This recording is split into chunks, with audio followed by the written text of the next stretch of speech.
اعوذ باللہ من الشیطان اللعین الرجیم بسم اللہ الرحمن الرحیم الحمد للہ رب العالمین الصلاۃ والسلام علی سیدنا محمد وعلی آل بیتہ الطیبین الطاہرین واللعنۃ الدائمۃ علی اعدائہم من یوم عداوتہم الی قیام یوم الدین اللہم صل علی محمد وآل محمد۔ آج آپ اسٹوڈنٹس کے سامنے، آپ لوگوں کے سامنے جن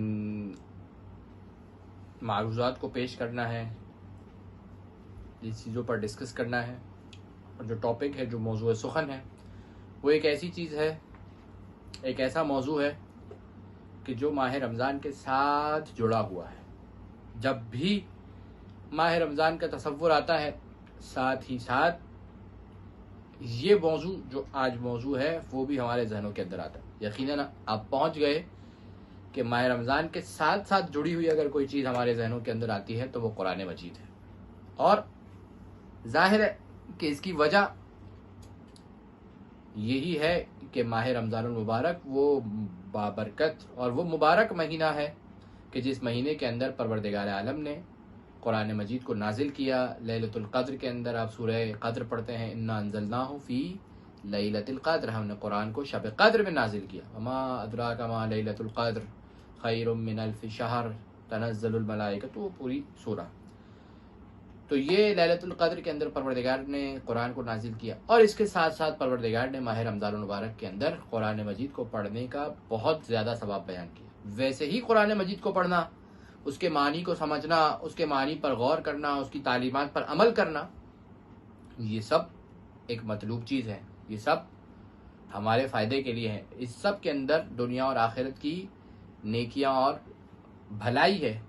لیکن اگر کوئی شخص ماہ رمضان المبارک کے اندر جس طریقے سے باقی اعمال ہیں، اس طریقے سے ماہ رمضان المبارک کے اندر اگر کوئی شخص قرآن کی تلاوت کرتا ہے، اگر کوئی شخص قرآن کے مفاہیم پر غور کرتا ہے، تو اس کا ثواب دگنا ہو جاتا ہے، اس کا فائدہ دگنا ہو جاتا ہے، کیونکہ پروردگار عالم نے ماہ رمضان المبارک کو ایک پیکج کے طور پر پروردگار نے ہمارے سامنے پیش کیا ہے کہ آئیے ماہ رمضان المبارک کے اندر اپنے آپ کو سنواریے، اپنی عبادتوں کو انجام دیجیے، میں تمہیں کئی گنا اجر دوں گا کہ جو ماہ رمضان المبارک کے علاوہ اگر عبادت کرتے، اگر قرآن پڑھتے تو ثواب ملتا ہے۔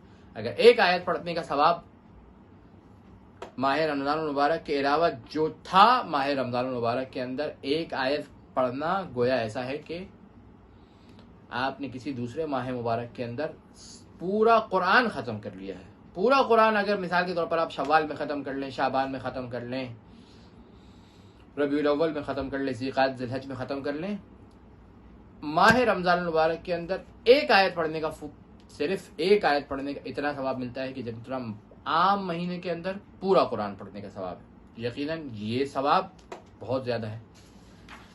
یہ ہو گیا قرآن کا تھوڑا سا انٹروڈکشن، اور ظاہر آپ جانتے ہیں کہ یہ قرآن ختم مرتبہ صلی اللہ علیہ وآلہ وسلم کے قلب مبارک پر نازل ہوا، لیلۃ القدر میں نازل ہوا۔ ایک سوال آپ لوگوں کے ذہنوں میں آنا چاہیے، اور آیا بھی ہوگا کبھی، وہ یہ کہ ایک مرتبہ تو ہم سنتے ہیں کہ قرآن کی پہلی آیت نازل ہوئی اقرأ بسم ربک الذی خلق، پھر ہم سنتے ہیں کہ ایک آیت نازل ہوئی عید غدیر کے دن، الیوم اکملت لکم دینکم واتممت علیکم نعمتی، آج ہم نے تمہارے دین کو کامل کر دیا۔ پھر ہم سنتے ہیں کہ بھائی فلاں موقع پر، تبوک کے موقع پر یہ آیت نازل ہوئی، احد کے موقع پر یہ آیت نازل ہوئی، بدر کے موقع۔ ایک تو یہ بات ہے، اور دوسری بات یہ ہے کہ بھائی پروردگار عالم نے قرآن کو شب قدر میں نازل کیا، تو یہ دونوں باتیں تو کانٹریڈکٹ ہوتی ہوئی نظر آتی ہیں، یہ دونوں باتیں تو آپس میں ٹکراتی ہوئی نظر آتی ہے۔ لیلۃ القدر کے اندر نازل ہوا تو عید غدیر جو ہے، عید غدیر تو 18 ذی الحج کو ہے، تو وہ آیت تو 18 ذی الحج کو، یعنی پورا قرآن کیا لیلۃ القدر میں نازل نہیں ہوا تھا؟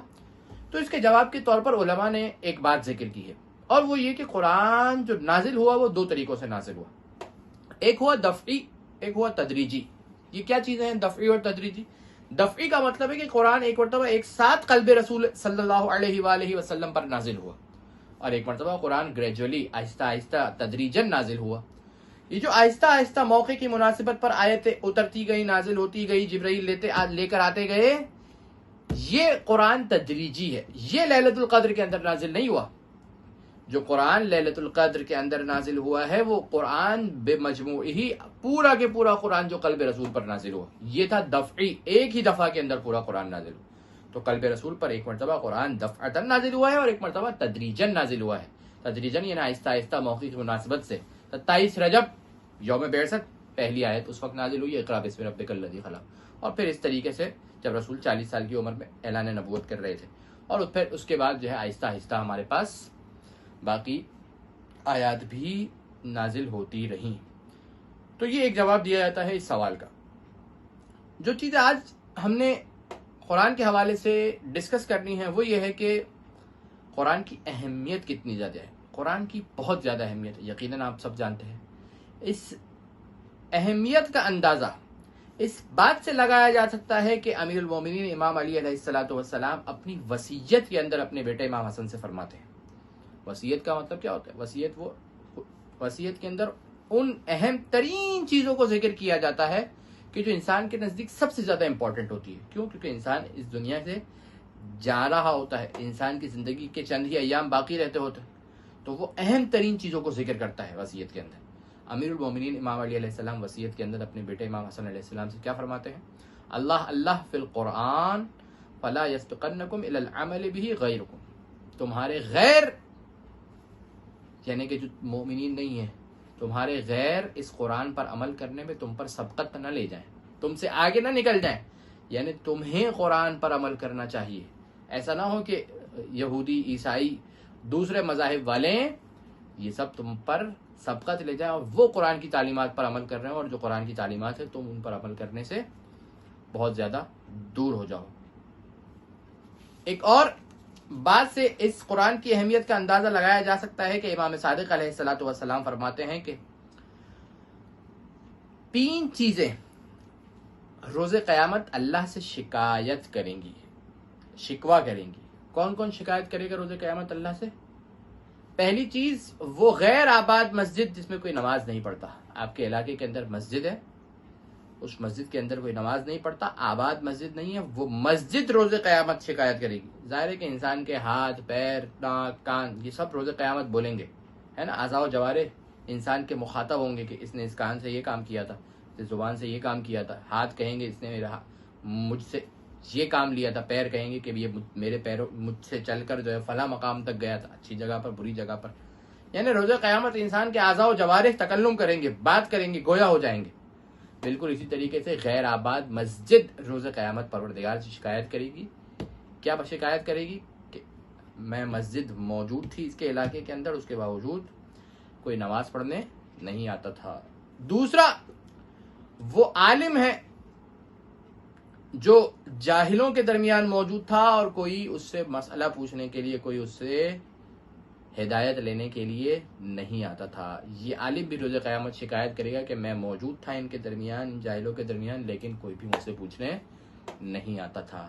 اور تیسرا وہ قرآن ہے کہ جو گرد آلود حالت کے اندر پڑا ہوا ہوتا ہے، اور وہ شکایت کرے گا کہ مجھے کوئی پڑھتا نہیں تھا، اس میرے اوپر گرد اور مٹی اور دھول جم جایا کرتی تھی۔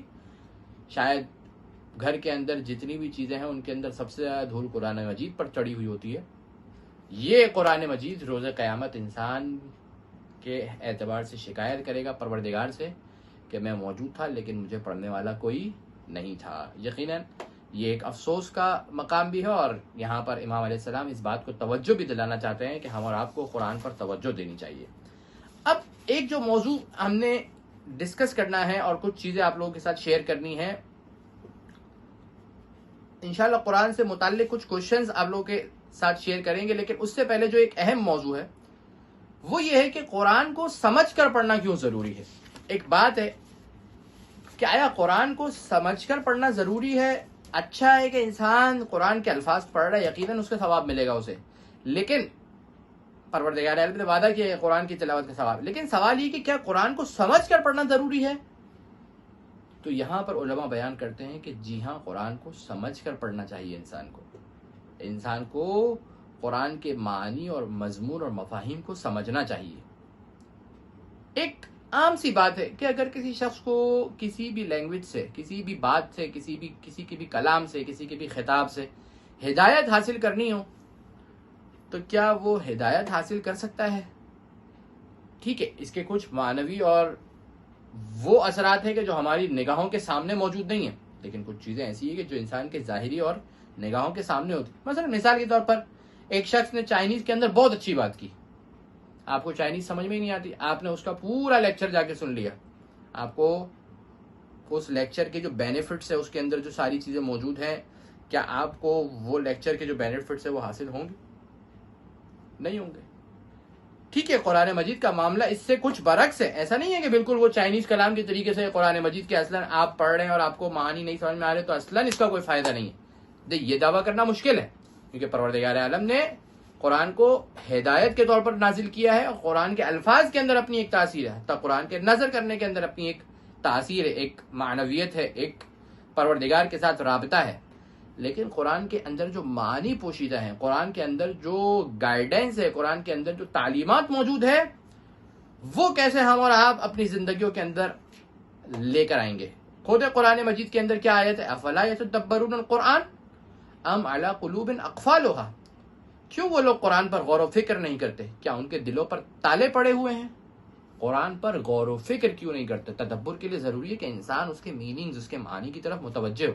قرآن پڑھیں، ٹرانسلیشن کے ساتھ پڑھیں، آپ کو سمجھ میں آئے گا کہ اس آیت کے اندر کیا کہا گیا۔ ٹھیک ہے، ٹرانسلیشن کے اندر 19-20 ہوتی ہے چیزیں، لیکن 19-20 ہی ہوتی ہے، بہت ساری چیزیں ایسی ہیں کہ جو ٹرانسفر ہو رہی ہوتی ہے۔ بہت ساری روایات ہمارے پاس اس طریقے کی ہیں جس سے یہ اشارے ملتے ہیں اور جس سے یہ بات سمجھی جا سکتی ہے کہ قرآن کو سمجھ کر پڑھنا بہت اہم ہے۔ کتاب اصول کافی سے آپ کے سامنے چند روایات پڑھ رہا ہوں میں۔ پہلی روایت یہ ہے کہ ابو حمزہ صومالی کہتے ہیں کہ میں امام جعفر صادق علیہ السلام کی خدمت میں موجود تھا، اس وقت ابو بصیر نے امام سے کہا کہ میری جان آپ پر قربان ہو، یہ بتلائیے کہ رمضان کی ایک رات میں قرآن ختم کر لوں؟ امام علیہ السلام نے فرمایا امام علیہ السلام نے فرمایا نہیں۔ اچھا، پھر فرمایا کہ کیا 2 راتوں میں؟ امام نے کہا کہ نہیں۔ فرمایا 3 راتوں میں؟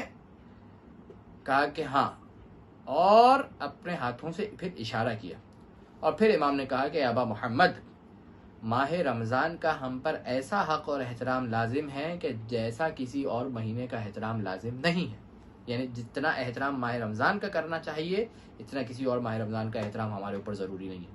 ماہ رمضان کا احترام بہت زیادہ ضروری ہے۔ رسول اکرم صلی اللہ علیہ وآلہ وسلم کے اصحاب قرآن کو 1 مہینے یا کچھ کم میں مکمل کیا کرتے تھے۔ قرآن کو جلدی سے نہیں پڑھنا چاہیے بلکہ ترتیل سے پڑھنا چاہیے، اور جب، بہت اہم نکتہ ہے یہ، اور جب ایسی آیت پڑھو جس میں جنت کا ذکر ہو تو خدا سے جنت کی دعا کرو، جب ایسی آیت پر پہنچو جس میں جہنم کا ذکر ہو تو جہنم سے پناہ طلب کرو، جس میں جنت کا ذکر ہو جنت کو طلب کرو۔ انسان کو پتہ تو ہو کہ کس آیت کے اندر جنت کا ذکر ہے، کس کے اندر مومنین کی صفات بیان کی جا رہی ہے، کس کے اندر شیطان کی رذائل صفات کا ذکر کیا جا رہا ہے، کب جہنم کا تذکرہ کیا جا رہا ہے، تو انسان اس سے پناہ مانگے۔ بس اس روایت سے سمجھ میں آ رہا ہے کہ انسان کے لیے جو چیز مطلوب ہے، جو اسٹیپ ہے، وہ نیکسٹ اسٹیپ ہے۔ قرآن کے الفاظ تک فقط رک جانا کافی نہیں ہے، بلکہ انسان کو نیکسٹ اسٹیپ کی طرف جانا چاہیے، قرآن کی میننگز کی طرف متوجہ ہونا چاہیے۔ اگلی روایت، زہری کہتے ہیں کہ میں نے سنا کہ امام زین العابدین علیہ السلام نے کہا کہ قرآن کی آیات ایک خزانہ ہے، قرآن کی آیات ایک خزانہ ہے۔ خزانہ یعنی مال اور دولت سے بھرا ہوا جو خزانہ ہوتا ہے، وہ خزانہ ہے قرآن کی آیات، کہ جب انسان خزانے کو کھولتا ہے تو کیا کرتا ہے؟ صرف کھولتا ہے، بس خزانے کو دیکھ لیا، سکون مل گیا، ایسے نہیں، بلکہ اس خزانے میں سے استفادہ کرتا ہے، اس میں دیکھتا ہے کہ اس میں کیا ہے۔ امام نے فرمایا کہ قرآن کی آیات ایک خزانہ ہے کہ جب خزانہ کھولو تو یہ بھی دیکھو کہ اس کے اندر کیا چیز موجود ہے۔ اس روایت سے بھی ہمیں سمجھ میں آتا ہے کہ مفاہیم قرآن کے جو معنی ہیں وہ ایک مطلوب چیز ہے۔ ایک دوسری روایت کے اندر طویل روایت ہے، اس کے اندر امام علیہ السلام نے ایک مقام پر آ کر فرمایا کہ لوگوں میں ایسے بھی افراد ہیں جو قرآن کو اس لیے پڑھتے ہیں کہ ان کو قرآن پڑھنے والا شمار کیا جائے، یعنی قرآ قاری ان کو شمار کیا جائے۔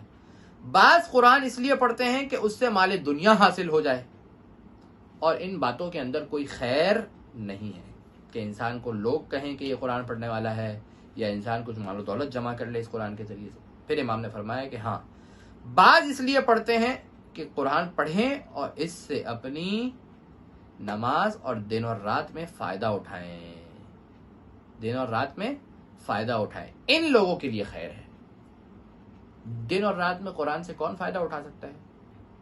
جو قرآن کے میننگ، جو قرآن کے معانی کی طرف متوجہ ہوگا، جس کی زندگی قرآن کی تعلیمات کے مطابق بسر ہوگی۔ کیسے ہوگی؟ کہ جب انسان قرآن کے تعلیمات کی طرف متوجہ ہوگا۔ ایک اور روایت کے اندر امام صادق علیہ السلام نے فرمایا کہ رسول اکرم صلی اللہ علیہ وآلہ وسلم نے فرمایا، کیا فرمایا؟ کہ جو شخص سوتے وقت سورہ تکاثر پڑھے گا وہ قبر کے عذاب سے محفوظ رہے گا۔ اچھا، یہ روایت میں نے آپ کے سامنے کیوں پڑھی؟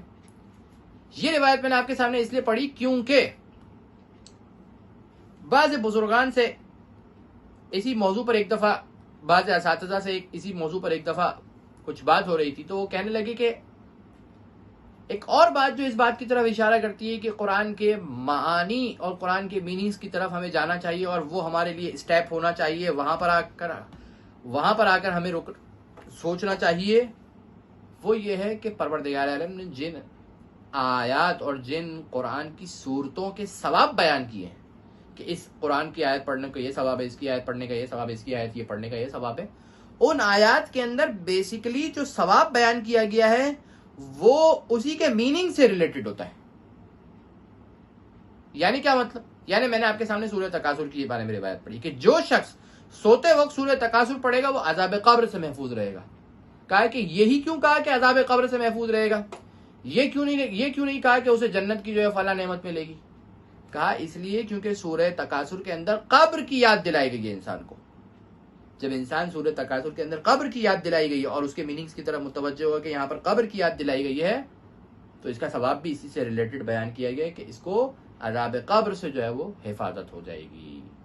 یہ کچھ وہ قرائن اور کچھ اشارے ہیں کہ جن کے ذریعے سے ہم یہ بات کہہ سکتے ہیں کہ پروردگار عالم نے قرآن کو ہدایت کے لیے قرار دیا ہے، اور فقط قرآن کو پڑھ لینا یہ کافی نہیں ہے، بلکہ انسان کو اس کے اگلے مرحلے کے اندر داخل ہونا چاہیے کہ قرآن کے مفاہیم کو سمجھے، قرآن کے میننگز کی طرف متوجہ ہوں، اور ان کے جو مفاہیم اور میننگز ہے، اس کی جو تعلیمات ہے، اس کے مطابق اپنی زندگی کو بسر کر سکے۔ اب آخر میں کچھ کوشچنز کہ جو قرآن کے اعتبار سے ہے، قرآن سے ریلیٹڈ ہیں، اور ہم اور آپ کے اذہان کے اندر بھی آتے ہیں، اس کے اعتبار سے کچھ کوشچنز۔ سب سے پہلا سوال یہ کہ اچھا، یہ وہ سوالات ہیں کہ جو پوچھے جاتے ہیں لوگوں کی جانب سے اور مسجد علی قدر کی ویب سائٹ پر بھی موجود ہیں۔ سوال یہ کہ کیا قرآن کی ان آیات کو مس کرنے کے لیے، جو قرآن کی آیات ہے ان کو مس کرنے کے لیے طہارت ضروری ہے؟ کون سی والی آیات؟ وہ آیات کی جو پتھروں پر لکھی ہوئی ہوتی ہے۔ آپ حرم کے اندر آتے ہیں، مسجد میں جاتے ہیں، امام بارگاہ میں جاتے ہیں، کہیں پر آیت لکھی ہوئی ہوتی ہے، کہا کہ ان کو مس کر سکتا ہے انسان اپنے ہاتھ سے؟ کہا کہ نہیں، ان آیات کو جو اسی تختیوں پر، انہی ٹائلز پر لکھی ہوئی ہوتی ہے، ان آیات کو انسان مس نہیں کر سکتا ہے جب تک وہ طہارت سے نہیں ہے، یعنی وضو، غسل یا تیمم جو اس کا فریضہ ہے، جب تک وہ نہیں ہے۔ یہ تو آپ لوگوں کو معلوم ہی کہ قرآن کا ٹیکسٹ تو ہاتھ لگا ہی نہیں سکتے، قرآن کی جو کتاب ہے اس کے اندر جو ٹیکسٹ ہے اس کو تو آپ بغیر وضو، غسل یا تیمم ہاتھ نہیں لگا سکتے، جو بھی آپ کا فریضہ ہے۔ لیکن جو احجار پر، پتھروں پر، ٹائلز وغیرہ پر لکھی ہوتی ہے ان پر بھی انسان ہاتھ نہیں لگا۔ پڑھ سکتے ہیں؟ نہیں پڑھ سکتے؟ ہاں پڑھ سکتے ہیں، بغیر وضو کے قرآن پڑھا جا سکتا ہے، لیکن قرآن کے جو ٹیکسٹ ہے، الفاظ ہے، اس کو ہاتھ نہیں لگا سکتے ہیں۔ البتہ پڑھنے کے اندر بھی بہت اچھا یہ ہے کہ انسان باوضو ہو کر پڑھے، کیونکہ خصوصاً بعض اوقات، بلکہ اکثر اوقات انسان کو ہاتھ لگانا پڑتا ہے اس کی ٹیکسٹ پر ہو۔ یہ ہو گیا ایک سوال۔ اگلا سوال جو ہے وہ کیا ہے کہ کیا انسان کے پاس موبائل موجود ہے جس کے اندر قرآن مجید ہے، تو کیا اس صورت کے اندر انسان اپنا موبائل حمام اور بیت الخلاء اور واش روم وغیرہ کے اندر لے کر جا سکتا ہے؟ جواب یہ ہے کہ اگر بے حرمتی شمار نہیں ہوتی ہے آپ کے عرف کے اندر، آپ کے معاشرے کے اندر اس چیز کی، اور ظاہر ہے کہ عام طور پر نہیں ہوتی ہے، تو جائز ہے۔ ایک اور سوال جو قرآن مجید سے ہے وہ یہ ہے کہ کیا قرآن مجید اگر پڑھا جا رہا ہو تو انسان کے لیے بات کرنا جائز ہے؟ یعنی انسان بات کر رہا ہے، قرآن پڑھ رہا ہے، بات کر رہا ہے، قرآن پڑھ رہا ہے۔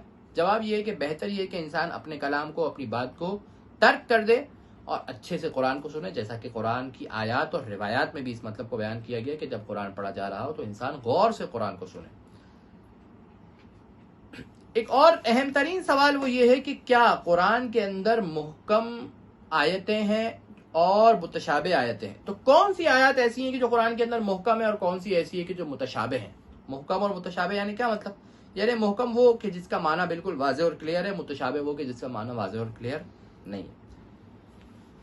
تو جواب یہ ہے کہ محکم آیات وہ ہے کہ جو واضح ہیں، متشابہ آیات وہ ہیں کہ جو واضح نہیں ہیں اور جس کا معنی ظاہر نہیں ہے، اس کی جو مراد ہوتی ہے، اس کے اندر جو پروردگار عالم کی مراد ہوتی ہے، جو اصل میننگز ہوتے ہیں اس کی، وہ ہمارے سامنے نہیں آ پاتے، اور وہ کون بتاتے ہیں ہمیں؟ ائمہ اطہار اہل بیت علیہم السلام ہمیں بتاتے ہیں۔ خود قرآن کے اندر جو ہے ایک آیت ہے، کیا ہے؟ منہ آیات محکمات ہن ام الکتاب واخر متشابہات فاما الذین فی قلوبہم زیغ فیتبعون ما تشابہ منہ ابتغاء الفتنہ وابتغاء تأویلہ وما یعلم تأویلہ الا اللہ والراسخون فی العلم۔ کیا ہے اس آیت کا ٹرانسلیشن؟ کہ اس قرآن کے اندر بعض محکم آیتیں ہیں اور وہی کتاب کی بنیاد اور اصل اور جڑ ہے، اور دوسری آیتیں وہ ہیں کہ جو متشابہ ہیں، یعنی جن کے بہت زیادہ احتمال ہے اور اشتباہ رکھنے والی ہے۔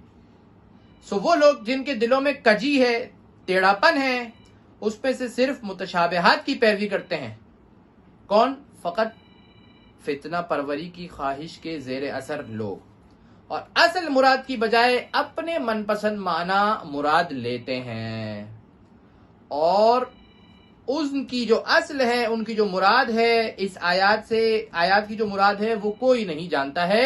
کون سی والی آیات کی؟ جو متشابہ آیات ہیں ان کے میننگز کوئی نہیں جانتا ہے سوائے اللہ کے، اور وہ لوگ کہ جو راسخون فی العلم ہے، یعنی علم میں کامل پختگی رکھنے والے ہیں۔ اور روایات میں بیان کیا گیا الراسخون فی العلم سے مراد اہل بیت اطہار علیہم السلام کی ذات ہے۔ آخری سوال اور وہ یہ کہ کیا قرآن کریم جو ہمارے پاس موجود ہے آج، اس کے اندر تحریف ہو چکی ہے اور تبدیلی ہو چکی ہے یا نہیں ہو چکی ہے؟ تو اس کا جواب یہ ہے کہ جو قرآن ہمارے ہاتھوں کے اندر ہے یہ وہی قرآن ہے کہ جو ختمی مرتبت احمد مجتبی محمد مصطفیٰ صلی اللہ علیہ وآلہ وسلم پر نازل ہوا۔ والحمد للہ رب العالمین وصلی اللہ علی محمد وآلہ الطاہرین۔ اللہم صل علی محمد وآل محمد۔